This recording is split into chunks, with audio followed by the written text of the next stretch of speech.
Halo, Assalamualaikum teman-teman, dan salam sejahtera bagi kita semua. Sebelum kita memulai pembelajaran, marilah kita sama-sama berdoa supaya pembelajaran ini mudah masuk di kepala kita dan dapat kita terapkan dalam kehidupan kita sehari-hari. Berdoa dimulai. Amin ya rabbal alamin. Pada pertemuan kali ini kita akan membahas mengenai Selamat datang kembali seluruh para pencari ilmu. Pada video sebelumnya kita telah membahas mengenai unsur karbon. Nah, terkait dengan masalah unsur ini masih sangat sederhana ya. Pada kajian ini, pada video ini kita akan membahas sesuatu yang lebih kompleks lagi, yakni persenyawaan kimiawi dalam lingkup kajian biologi. Nah, pada video kali ini ada dua hal penting yang harus kita ketahui mengenai persenyawaan. Yang pertama yakni bagaimanakah persenyawaan ini terbentuk. Nah, kita akan berbicara mengenai faktor-faktor yang menginisiasi adanya persenyawaan tersebut. Kemudian yang kedua adalah apa saja jenis ikatan kimiawi. Nah, ikatan kimiawi ini ada beberapa jenis tentunya, tidak hanya satu ikatan. Dan nantinya ikatan-ikatan yang berbeda ini akan selalu kita jumpai di dalam kajian biologi, terutama pada konsep-konsep biokimia maupun biosel. Oke, kita beralih kepada pertanyaan yang pertama, yakni bagaimana persenyawaan terbentuk? Nah, berbicara mengenai cara ini, tentu kita membahas mengenai faktor-faktor. Di sini saya menuliskan ada 5 faktor utama yang menyebabkan terjadinya suatu persenyawaan. Yang pertama, kita beralih kepada suhu. Di sini saya menuliskan suhu dan kalori jenis, dikarenakan ketika kita berbicara mengenai suhu, maka secara otomatis kita akan terkait dengan kalori jenis suatu senyawa. Anggap saja kita ambil contohnya adalah air dan minyak. Air dan minyak. Ketika kita memanaskan 1 liter air dan 1 liter minyak, tentu waktu yang kita butuhkan amat berbeda. Hal ini disebabkan nilai kalori jenis air yang lebih besar dibanding minyak. Kurang lebih 4.200 untuk air dan sekitar 2.200 untuk minyak. Nah, hal ini dalam biologi sangat penting dikarenakan air merupakan pelarut di dalam tubuh kita, seluruh sel kita. Bahkan tubuh kita dikatakan mengandung 90% lebih air. Nah, hal ini sangat penting dikarenakan kalori jenis ini terkait dengan jumlah total energi yang dapat diserap suatu larutan, suatu senyawa, dan juga daya melepaskannya. Bayangkan saja ketika kita memiliki minyak sebagai pelarut di dalam tubuh kita. Tentu dengan suhu yang lebih rendah, tubuh kita akan mendidih dengan cepat. Nah, ini sangat penting sebagai faktor pertama, yakni suhu. Kita beralih kepada faktor kedua, yakni tekanan. Tekanan di sini saya ingin mengaitkan dengan rumus umum tekanan, yakni P sama dengan nRT per volume. Dari rumus ini kita dapat sebuah konsep, yakni semakin besar tekanan, maka volume akan semakin kecil. Nah, apa pengaruhnya dalam persenyawaan? Contohnya saja, di dalam ketika kita memiliki suatu wadah dengan luas yang awalnya X, kita anggap dia X, dengan tekanan 1 atmosfer. Ketika kita meninggikan tekanan tersebut menjadi 50 kali lipat, maka wadah ini akan semakin kecil dan menyebabkan senyawa, misalnya di dalam tempat tersebut adalah gas, dia akan semakin mampat dan menjadi senyawa yang lain, bentuk senyawa yang lain. Bentuknya seperti air. Contohnya saja seperti, ya ini hanya contoh saja, aerosol yang kita punya. Kandungan di dalam sini adalah gas. Sebenarnya gas, namun dia disuntikan ke dalam suatu wadah kaleng dengan tekanan yang amat tinggi. Di sini tekanannya sudah lebih dari 1 atm. Hal ini yang menyebabkan ketika kita menyemprot, bukan lagi bentuk cairan dari dalam botol ini, tetapi bentuk gas, dan itulah bentuk yang aslinya. Ketika kita memberikan tekanan yang besar, maka dia akan semakin mampat, akan saling bergesekan, bersentuhan, dan salah satu persenyawaan yang terjadi contohnya di dalam aerosol kita ini, dari bentuk gas menjadi bentuk cair. Kemudian kita lanjut kepada faktor yang ketiga, yakni luas permukaan sentuh. Nah, Luas permukaan sentuh ini kita dalam konteks biologi kita biasa menemukan pada saat makan. Nah, mengapa kita membutuhkan proses mengunyah saat makan? Kita coba contohkan. Ketika kita memiliki nasi dengan luas sekian, dengan gambaran yang besar, ini nasi sebelum kita kunyah. Ketika kita telah mengunyah nasi, maka kita akan mengubah dia menjadi partikel-partikel yang lebih kecil. Nah, dikarenakan faktor ini adalah luas permukaan sentuh. Maksudnya luas permukaan sentuh ini adalah jumlah bagian yang dapat disentuh untuk bereaksi. Nah, ketika kita menggambarkan ini dalam 2 dimensi, tentu jumlah bagian yang dapat disentuh ini ditandai dengan garis-garis yang membatasi suatu bidang ini.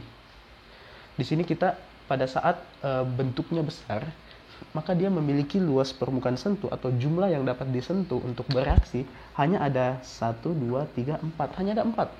Sini hanya 4. Bayangkan ketika kita telah mengunyah, telah menghancurkannya menjadi bagian-bagian yang lebih kecil, maka tentu kita memiliki luas permukaan sentuh yang lebih banyak. Di sini kita memiliki total ada 16. Dengan banyaknya bagian yang dapat disentuh untuk bereaksi, maka waktu yang kita butuhkan dalam persenyawaan tersebut akan semakin rendah tentunya. Oke? Kemudian kita lanjut kepada faktor yang keempat, yakni katalis. Nah, di dalam konsep biologi, kita mengenal istilah enzim, atau sebutan lainnya adalah biokatalis.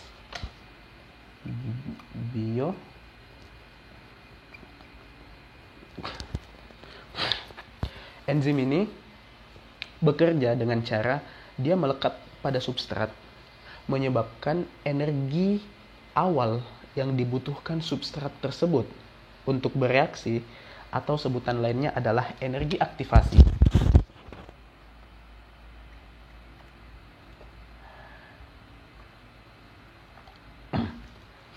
Energi aktivasi, energi awal untuk memulai reaksi suatu substrat tersebut menjadi lebih rendah. Kita anggapkan dalam kehidupan sehari-hari misalnya modal. Ketika kita ingin membeli sesuatu, maka dengan adanya energi aktivasi ini, maka modal yang kita butuhkan untuk membeli sesuatu tersebut akan semakin rendah. Jadinya kita akan semakin mudah untuk memiliki benda tersebut. Nah, sama dengan konsep kimia di sini, yakni energi aktivasi, dia akan mempermudah suatu persenyawaan tersebut dikarenakan energi awal yang dibutuhkan untuk menginisiasi akan semakin rendah. Kemudian faktor yang terakhir adalah ligan. Nah, sebenarnya pada konsep kimia dasar kita tidak memasukkan ligan. Namun pada kajian-kajian biologi kedepannya, seperti dalam biosel contohnya, kita akan membahas mengenai istilah ligan. Nah, ligan ini apa dalam persenyawaan? Misalnya kita anggap kita memiliki sebuah membran sel.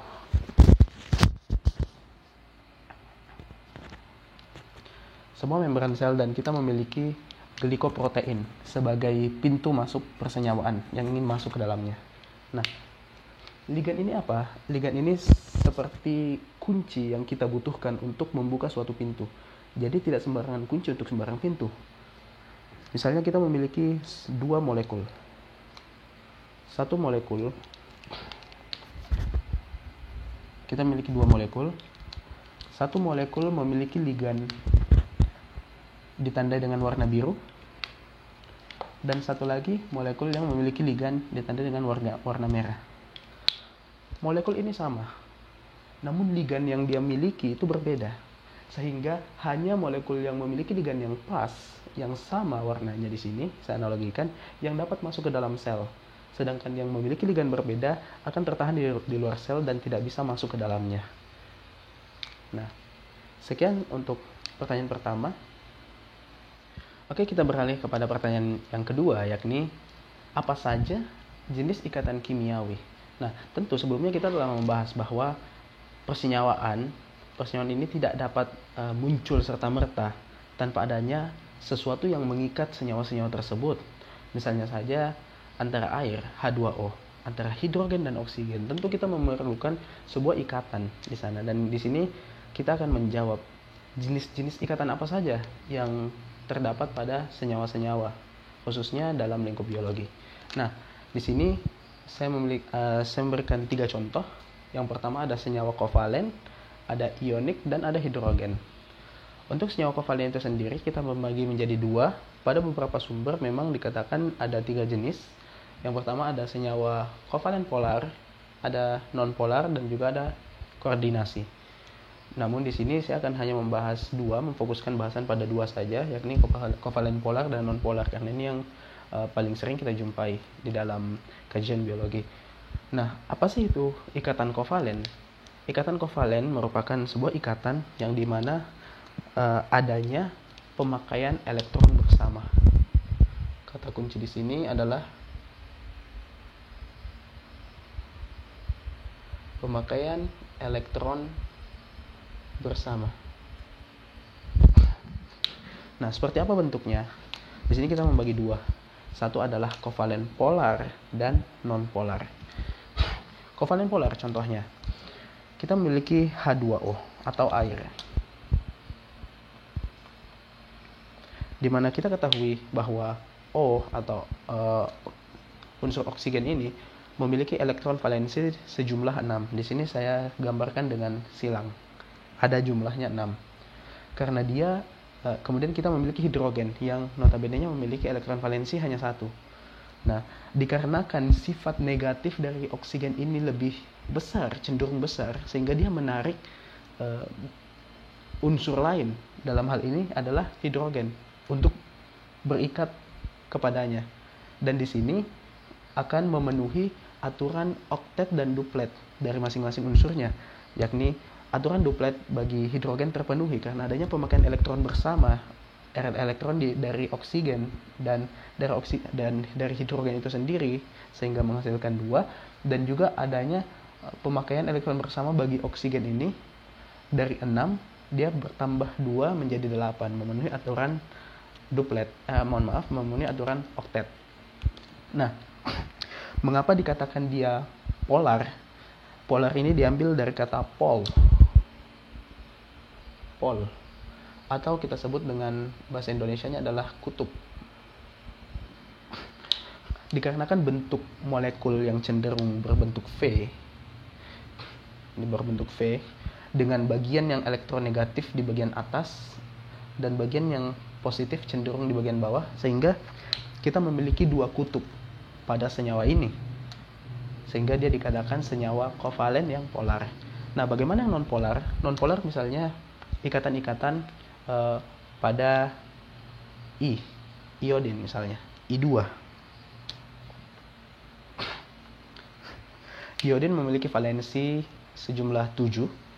Nah, untuk memenuhi aturan oktet, ketika dia berpasangan dengan sesamanya, maka dia masing-masing akan sharing 1 elektron, memakai elektron bersama untuk memenuhi aturan oktet bagi masing-masing unsurnya. Dan dengan formasi molekul yang seperti ini, kita tidak memiliki sebuah bagian yang lebih elektronegatif dibandingkan bagian lainnya.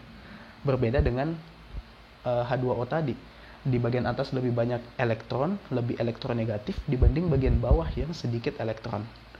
Nah, di sini kita memiliki formasi sama, jadi tidak ada kutub yang terbentuk. Itulah kovalen non-polar. Selanjutnya kita pindah kepada ikatan ionik. Nah, ikatan ionik ini hampir sama dengan ikatan kovalen polar karena kita memiliki membahas mengenai perbedaan keelektronegatifan suatu unsur atau senyawa. Nah, adapun perbedaannya adalah ikatan ionik di sini merupakan ikatan yang terbentuk akibat adanya pemberi dan penerima donor elektron. Adanya pemberi dan penerima apa? Elektron. Kita ambil contoh kasusnya adalah NaCl atau garam dapur. Nah, di sini Na, ketika kita melihat di periodik unsur, dia merupakan unsur dengan nomor ke-11 natrium. Otomatis dengan aturan oktet seharusnya kita mendapatkan 281 formasi elektronnya setiap kulit, dan Cl bernomor 17 kita mendapatkan 287. dengan valensi 1 dan Cl yang memiliki valensi 7. Nah, di sini Na karena cenderung lemah dalam mengikat elektron paling akhirnya dibandingkan Cl yang amat kuat mengikat elektron terakhirnya, maka Na cenderung memberikan elektronnya kepada Cl. Dia akan memberikan elektronnya untuk dipakai pada saat berikatan. Hampir sama dengan ikatan kovalen polar, namun di sini kata kuncinya adalah adanya donor elektron. Adanya donor elektron dari satu unsur ke unsur lain, atau dari satu senyawa ke senyawa lain. Inilah yang kita namakan ikatan ionik. Berbeda dengan ikatan polar tadi. Persamaannya nanti hasil akhirnya adalah Na akan cenderung menjadi Na+, tertulis akan menjadi Na+ dan Cl- di saat kita menguraikan senyawanya lagi. Nah, kemudian di sini yang terakhir adalah ikatan hidrogen. Ikatan hidrogen ini merupakan ikatan yang dapat kita katakan cukup lemah dibanding ikatan-ikatan yang lainnya, dikarenakan ikatan ini terbentuk akibat adanya interaksi antara kutub-kutub yang terbentuk. Nah, kita ambil contoh di sini adalah molekul air. Ini saya simbolkan dengan bulatan yang besar adalah oksigen dan bulatan yang merah adalah hidrogen. Tadi kita membahas bahwa terbentuk kutub, terbentuk poles pada molekul air. Di sini lebih minus dan di satu sisi lebih positif. Sini positif. Sama halnya prinsip medan magnet, cenderung saling berikatan ketika adanya kutub positif bertemu dengan negatif. Makanya di sini sisi yang positif cenderung berikatan dengan sisi yang negatif. Singkatnya kita menggambarkan seperti ini. Dan inilah ikatan yang kita sebut dengan ikatan hidrogen. Ikatan hidrogen biasanya adanya interaksi dari beberapa unsur, yakni H, F, O, dan N. Ya, ini dapat ditemukan pada buku-buku kimia SMA kita di kelas 12 tentunya. Oke, sekian dari pertanyaan kedua ini. Oke, selanjutnya sebagai penutup dalam video kita kali ini, mari kita simpulkan sesuatu yang telah kita pelajari bersama-sama. Yang pertama adalah faktor dalam persenyawaan. Di sini kita memiliki 5 faktor yang telah kita tuliskan sebelumnya. Yang pertama adalah suhu, kemudian ada tekanan, dan juga ada luas permukaan sentuh yang kita gambarkan dengan kotak-kotak yang telah dicerna tadi, nasi misalnya. Kemudian ada katalis, dalam hal ini adalah biokatalis atau enzim. Kemudian kita tambahkan yakni ligan. Yang kedua adalah ikatan. Nah, dalam persenyawaan tentu ada sesuatu yang mengikat antar suatu senyawa atau antar suatu unsur, yakni ikatan. Dan ikatan ini memiliki jenisnya masing-masing. Ikatan yang pertama ada ikatan kovalen yang terbagi atas ikatan kovalen polar yang memiliki kutub dan ikatan kovalen non-polar. Kedua, adanya ikatan ionik, yakni hampir sama dengan ikatan kovalen polar, tetapi ikatan ionik ini diakibatkan karena adanya pemberi dan penerima elektron. Dan yang terakhir adalah ikatan hidrogen. Nah, sekian pembelajaran kita hari ini. Semoga dapat dimengerti. Wassalamualaikum warahmatullahi wabarakatuh.